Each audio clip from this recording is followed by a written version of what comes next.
There's one thing that the Renganero can do, and that's to look up at Jey Uso and say, Jay, you're too much of a man for me.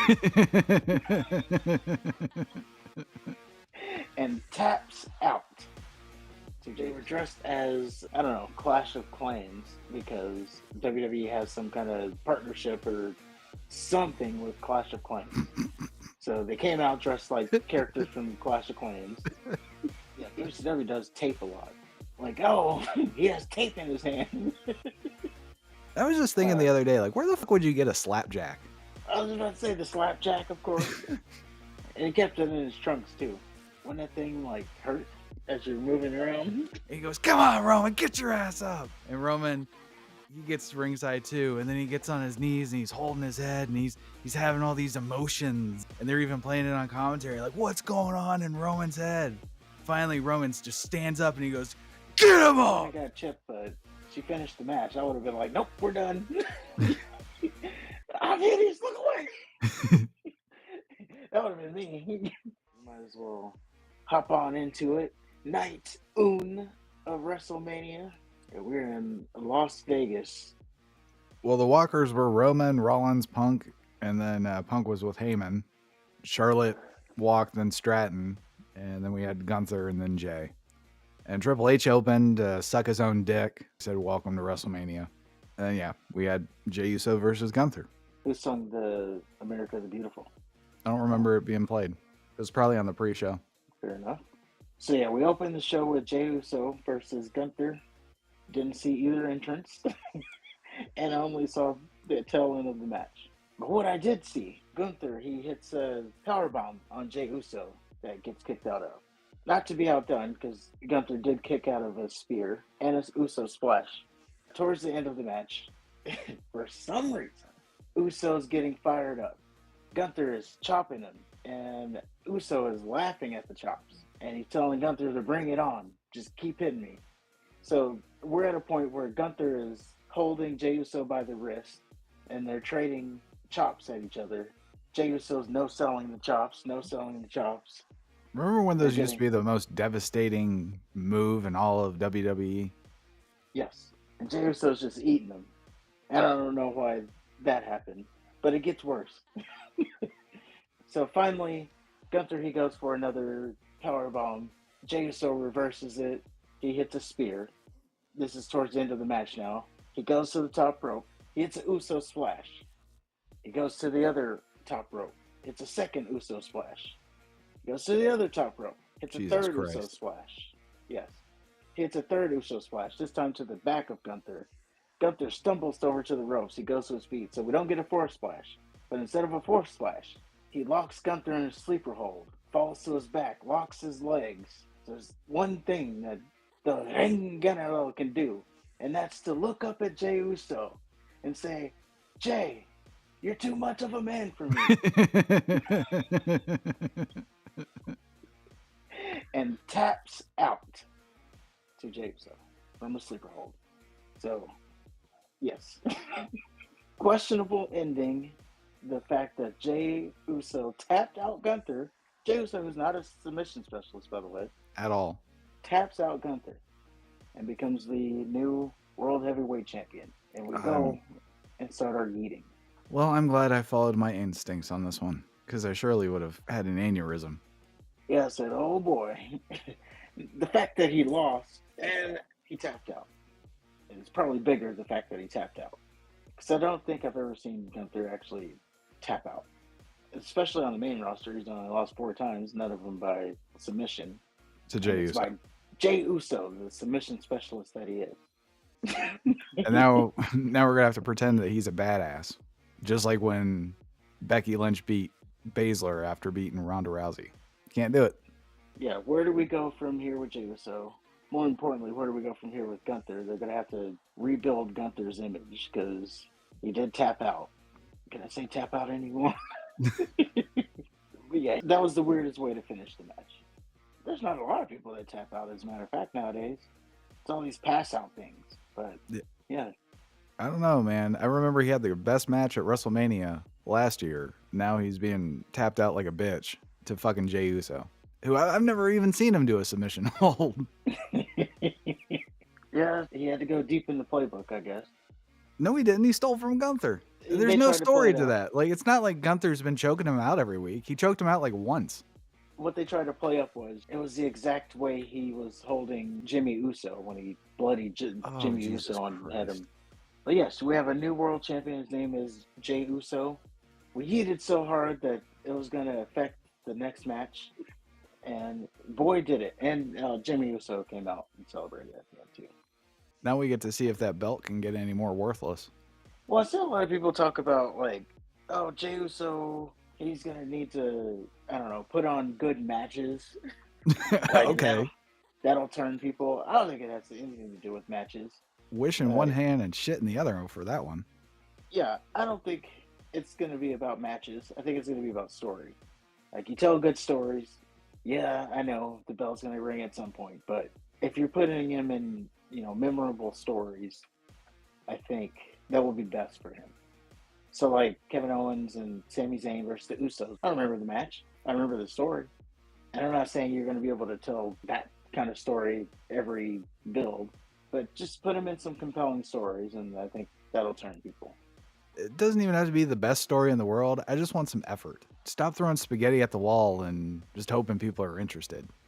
Yeah, and we definitely can't be just Yeet storyline. Oh, he's yeeting. We're yeeting every week. Like it's got to be more than that.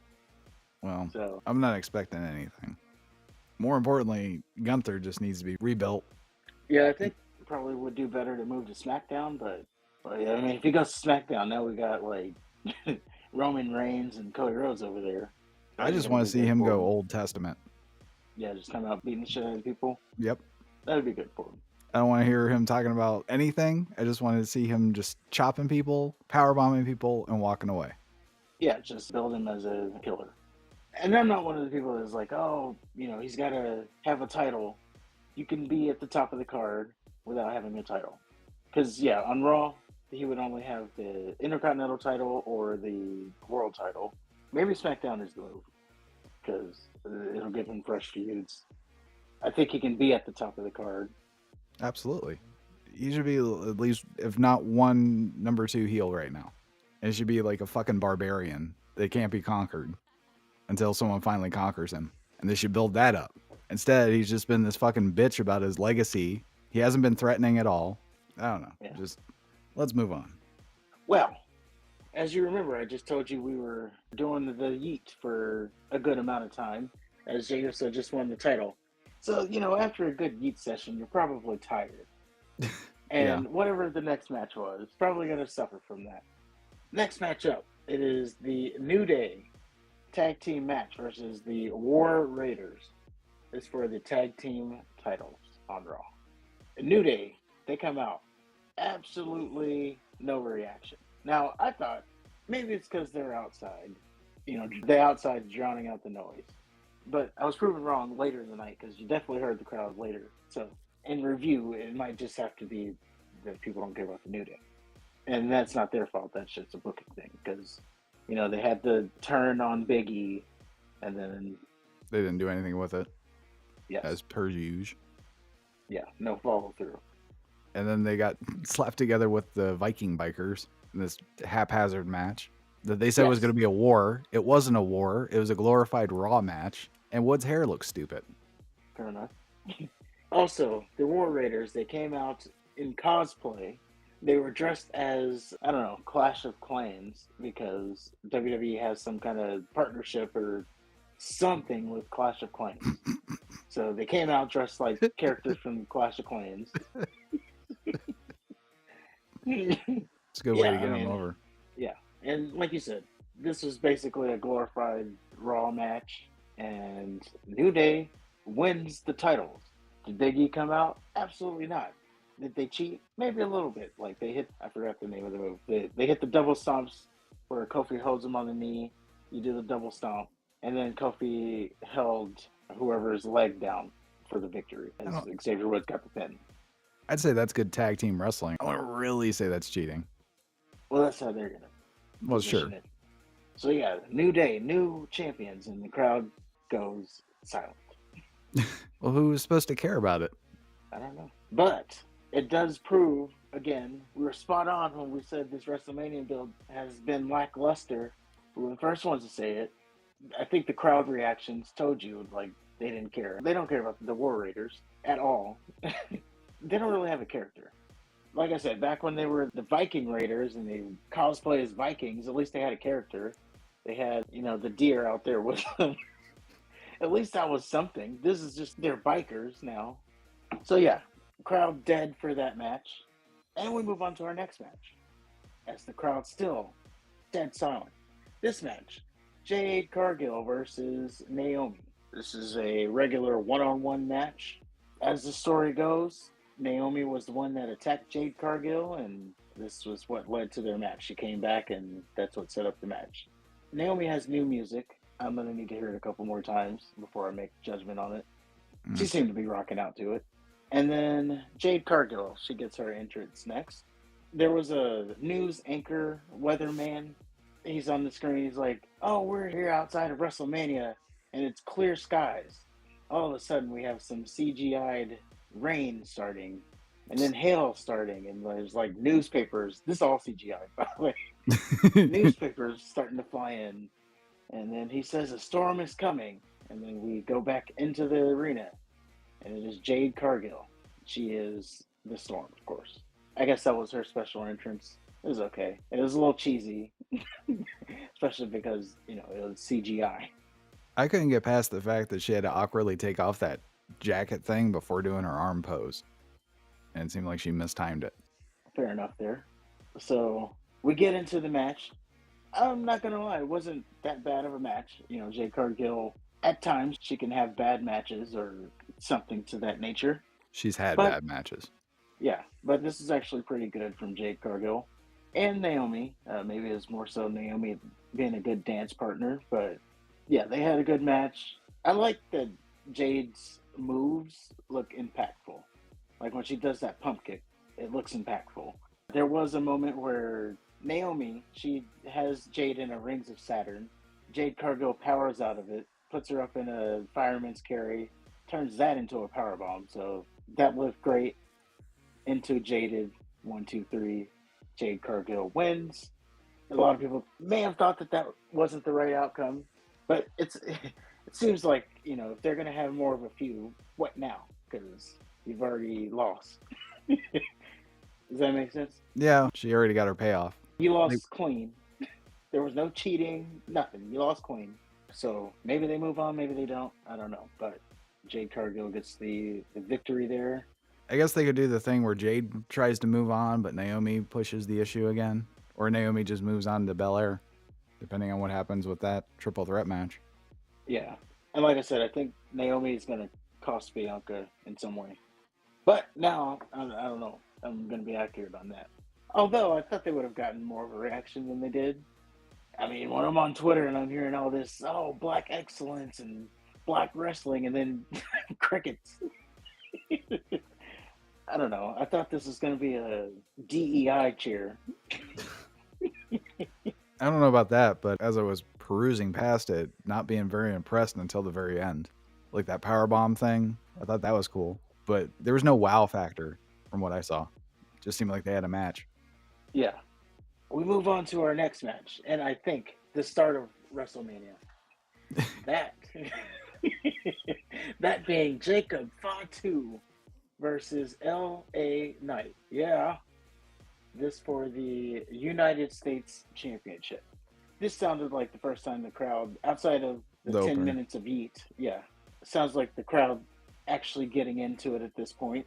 Goes back to the whole feuds. So the feuds were lackluster, so the crowd wasn't really into the matches. Jacob Fatu, he comes out with Solo. He's wearing a wolf's mask.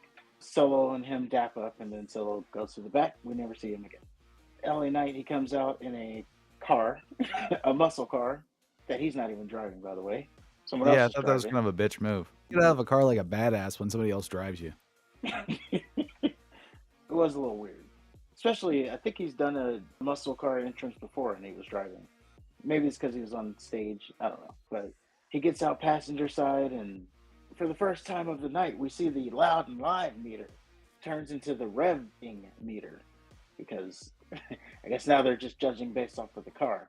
Get the meter, it goes up to 70, goes up to 80, and then it hits max, indicating the max volume had been reached. And that was the thing there. So we get to the match.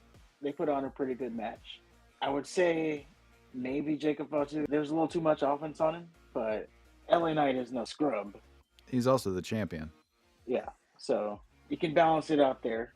There was an awesome spot where Jacob Fatu, he was going for his moonsaults, his mighty moonsault as they call it, and it was countered into a BFT. That was awesome. And he managed to kick out of that. No, he got his hand on the rope. Yeah, he got his hand on the rope. And then Jacob Fatu, he gets not one, but two mighty moonsaults. And that is enough to hold LA Knight down for the 1, 2, 3. And you have a new United States champion in Jacob Fatu. And he beat him clean, too.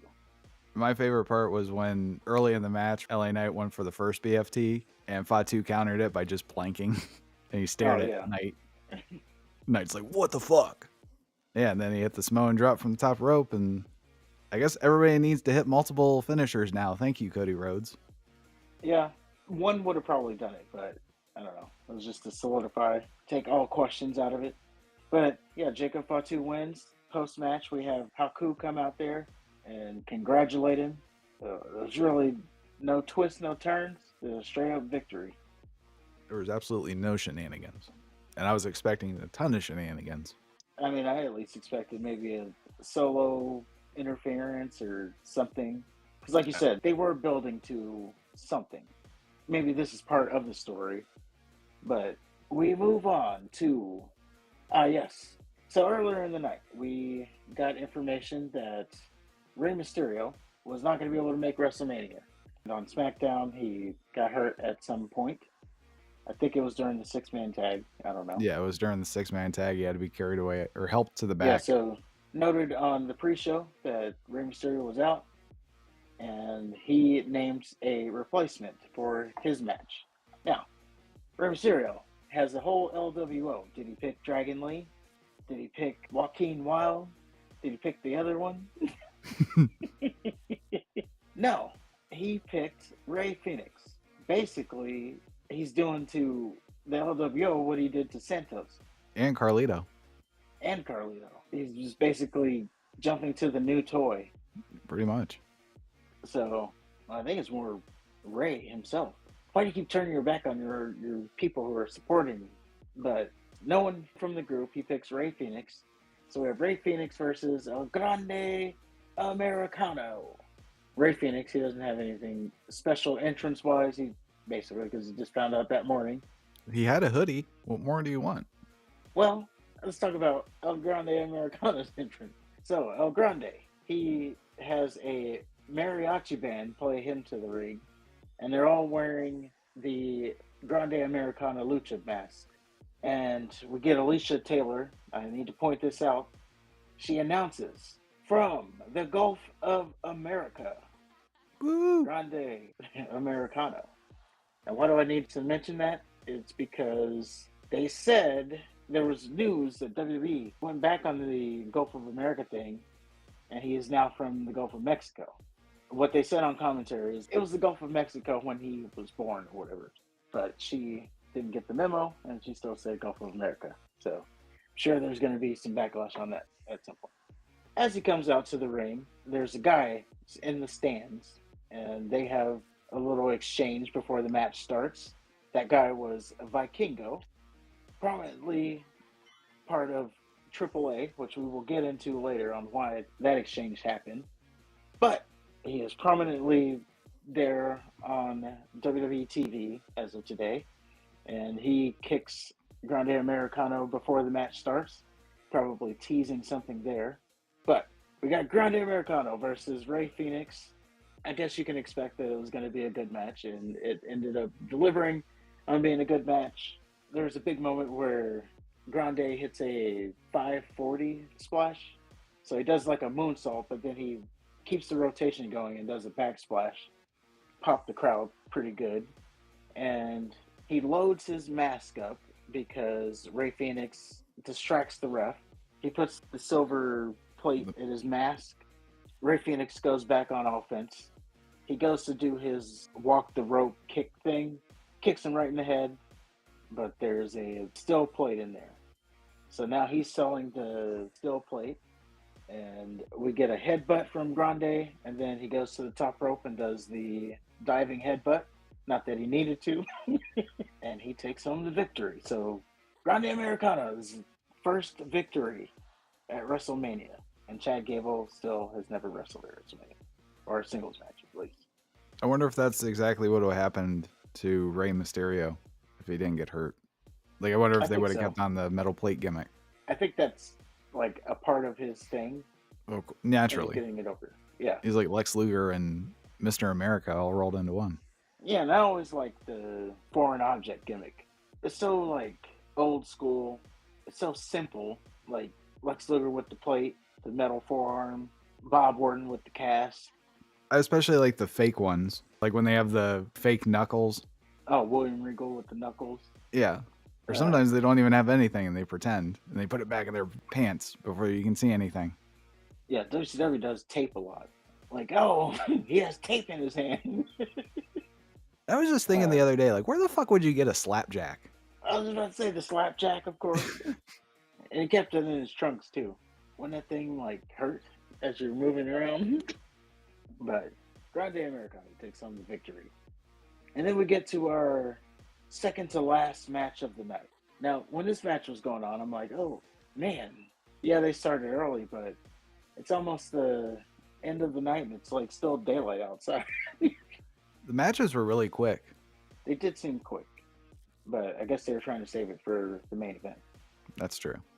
So we have Charlotte Flair taking on the champion, Tiffany Stratton. Now, Charlotte Flair won the Royal Rumble, which gave her the right to choose an opponent, and she chose Tiffany Stratton. Tiffany Stratton, her entrance was a Barbie box, I guess you can say. Obviously, I don't know too much about Barbies, but yeah, so it was a custom Barbie box. So she was in the box, and then you had on the left side and on the right side, like different CGI versions of her, and she comes out of the box. That's about it. All I can say about it, really. She was a real life Barbie. It's not very creative. Well, apparently, it's an entrance she had in her mind for a while, because she fancies herself a buff Barbie. Well, live your dream, I guess. Yeah. Charlotte Flair, she comes out in a Rolls Royce. I didn't see which side she got out on, but I'm going to assume she was passenger as well. And that was Charlotte Flair's special entrance. I hope she drove. Then we get to the match. I actually thought it was a pretty entertaining match. There's a lot of people online saying this was a sloppy match. I guess if you're talking about like graps-wise, it was probably sloppy. Was it sloppy at times? Yes, but I thought it kind of matched the tone of what they were going for through this whole feud. Was like the match was a shoot and the promos were a shoot, so they were trying to match that energy, maybe. Definitely a hard-hitting match. At some point, Tiffany's trying to have like not a gash on her head, but a big bump on her head. And after the match, she was smiling, celebrating her victory. By the way, it's Tiffany Stratton won. I told you that was going to happen, by the way. I think Charlotte Flair's clickbaiting. They're just using her name to get Tiffany Stratton over. Tiffany Stratton had a chipped tooth. I couldn't tell if it was just chipped or knocked all the way out. But goddamn. Yeah. You could tell she was in a fight. What Charlotte? Well, I guess you can't tell because her face is already fucked up. Yes. Don't worry, she'll get it fixed. I'm sure Tiffany will get her shit fixed too. Oh, sure. Remember when AJ Styles debuted and he knocked out Miz's teeth? Oh, yeah. He had that shit fixed like the next week. Yeah. He was wrestling the next week. Yeah, you get your little emergency dentist or whatever. Yeah. So, yeah. She'll be back right by SmackDown, but at least for tonight, she had to go around smiling her victory. Or she could be like, Punk, I don't want to fix it because this is a scar I earned. I don't think so. Ludwig Kaiser seems like he's really into her. So maybe Ludwig is like, as they're leaving the arena, they're driving right to the dentist, like, come on now. Not with you for your brain. Probably wouldn't even say anything. He just takes her straight to the dentist. Yeah. Where are we going? Doesn't say anything. Just pulls up. I'll pick you up when you're done. Just waits wordlessly by the entrance thing. Yeah, she knows what she has to do. But yeah, she definitely went through a fight. Again, that probably speaks to what people were saying. It was a sloppy match. It wasn't as choreographed as a Will Ospreay match, obviously. But Yeah, some slop is good. yeah, I mean, there was maybe one or two moments where it was just out of sync altogether. But I don't know. The bigger story was told here. Like Tiffany, she was in a fight. There was a point where Tiffany was just going at Charlotte's knee, because she just came back from torn ACL, MCL. So Stratton is just going at her knee. Overall, good match, and Tiffany Stratton retains. I think it does great for her going forward. She seems to be more legitimized now. Like, we're not out of the woods yet. I think Charlotte's going to win at some point. But then we go to our main event of the evening, night one. This being Seth Rollins, CM Punk, and Roman Reigns. What are they fighting for, you might ask? Well, the future of the business, as Seth Rollins wanted to point out. Our special entrances. Seth Rollins, he comes out. He's wearing all black. Oh, pause if needed. He's wearing all black and he has a flamethrower. Wade Barrett said this is the coolest entrance he's ever seen. I guess he didn't see The Rock's flamethrower thing, but that's here nor there. And also, there were some people trying to make that a reference to The Rock, because The Rock came out that one year and did it, and now Seth Rollins did it. The screen goes black after he shoots off the flamethrower, and now he's dressed in all white with like thorn glasses. I took it as, was he being like the Messiah now? But I guess it was just a reference to it also being Easter. So that was the special entrance from Seth Rollins. And then we had CM Punk. He had a video package played before the match. This Fire Burns, his original theme, played during the video package. And then he also had Living Color play Cult of Personality live. So that was his special entrance. He also came out with Heyman. Yes, and he came out with the wise man, Paul Heyman. So he got a lot of special things. Seth Rollins did something special. Roman Reigns just walked out. And honestly, that's probably all he needs. Overall, this match, it was fast-paced. It was pretty evenly contested, I would say. Everybody got pretty much equal offense. There was a lot of false finishes, as there would. Yeah. Yeah, as you would expect in a triple threat match. I mean, Roman basically, he kicked out of a stomp, a pedigree. No, he didn't kick out of the pedigree. He got pedigreed. Then he got curb stomped. He kicked out of that. Then he got GTS. He kicked out of that. Yeah. He was Anaconda Vice twice. Yes. None of those could finish off the Tribal Chief. Although Punk got speared 100 times. Yes. And none of those could finish. And then the stomps. Yeah. There's just a lot of disrespecting of finishing maneuvers in this match.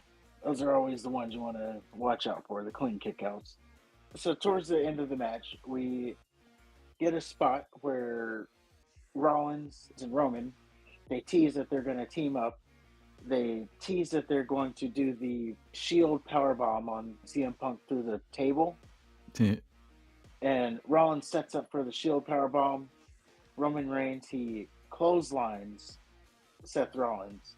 No Shield powerbomb for him. But I think you're underselling this just a little bit. Punk, he's writhing in pain by the announce desk, and Rollins sees it. And he goes over to Roman, who's also fallen. He goes, the only way that we can secure the future of this business is by taking him out. You know I'm right. Come on. So then he goes to the ringside. And he goes, come on, Roman, get your ass up. And Roman, he gets ringside too. And then he gets on his knees and he's holding his head and he's having all these emotions. And they're even playing it on commentary. Like, what's going on in Roman's head? Finally, Roman just stands up and he goes, get him up. Rollins stands Punk up, It looks like they're about to cooperate, and they just decks Rollins, and he powerbombs Punk himself. And then, to add insult to injury, he picks Rollins up and he powerbombs him through the other announce desk. He does shit on his own. He don't ask for favors. And to our surprise, the tables actually broke. Both of them. Yeah, I guess they weren't that super duper announce desk. Which was surprising because, you know, they had that TV or whatever that was in front of it. But, yes, he was able to put them both through a table. Now we fast forward to the climax, the end of the match here. Roman Reigns, CM Punk, Seth Rollins. They're all laid out. The Punk goes to DTS Roman. Rollins stops Punk. So Punk gets him another DTS and Roman hits Punk with his third or fourth spear. And Rollins, who was just hit with the fucking DTS, Roman with the Then Heyman decides, I'm just going to grab a chair. He grabs a chair, walks over to the ring, Roman and Punk are staring with him. Come on, give me the chair, give me the chair. Heyman hands the chair to Punk. Roman says, Heyman gets in the ring for something. He starts instructing Punk. Punk goes to take Roman out, picks up the chair, Heyman gets on his knees, nails Punk right in the face. Heyman gets on his knees, delivers the chair to Roman, which he uses to probably shit out of Punk with it. Then Heyman goes, Rollins used the chair on him too. Roman goes, Rollins out with the chair. Heyman gets behind Roman, gets on his knees, he nails Roman in the face too. And Heyman sits in the corner like crazy. And then Rollins nails Roman with the chair, gets the chair stomp. Heyman raises his arms on the match.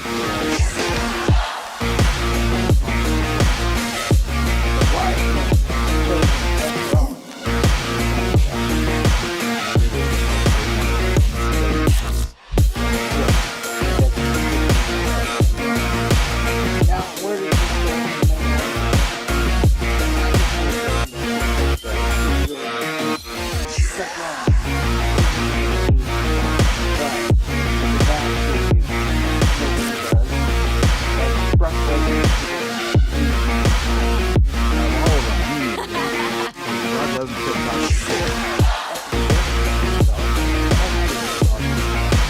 He's not going to cut no 20-minute promos on it. Shit ain't going to talk. He's not going to talk as good about himself as Paul Heyman.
Because last report I saw, they were barely at 50,000.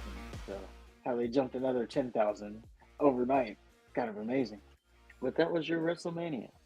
Yeah, like I said, I'm intrigued to see what happens with Rollins and all that shit. For the first time ever, I'm interested in Rollins. Yeah, interested to see where that goes.